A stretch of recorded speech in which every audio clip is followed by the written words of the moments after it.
The call of God from Ur of the Chaldees, modern-day Iraq to modern-day Ethiopia.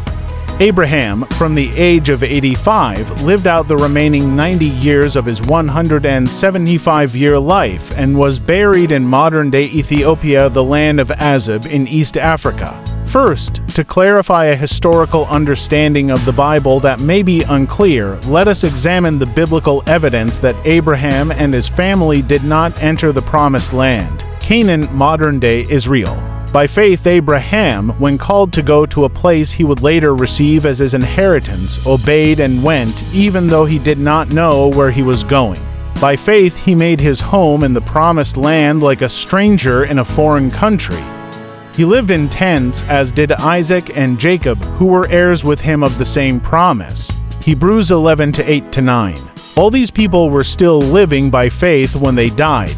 They did not receive the things promised, they only saw them and welcomed them from a distance, admitting that they were foreigners and strangers on earth. Hebrews 11:13. These were all commended for their faith, yet none of them received what had been promised. Hebrews 11:39.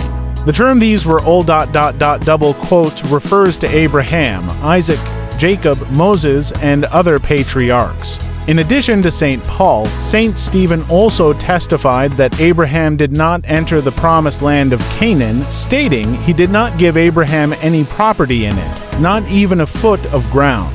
But God promised to give him and his descendants this land as their own, even though at that time he had no child. Acts 7:4-5.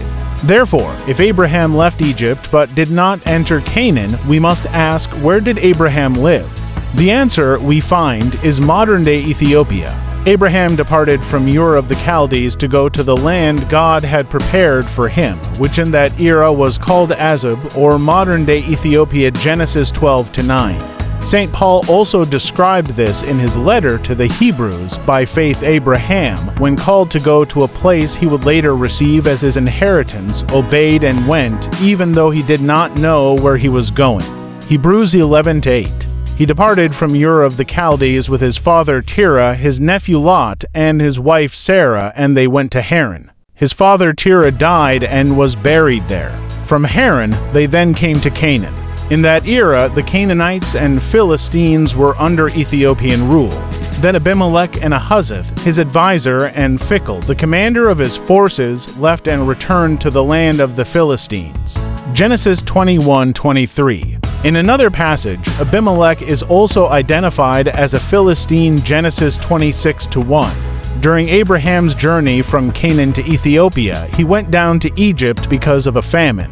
Abram traveled on toward the south, Genesis 12-9. It then tells us that he went to Egypt because of the famine. After staying in Egypt for a number of years, they came to modern-day Ethiopia.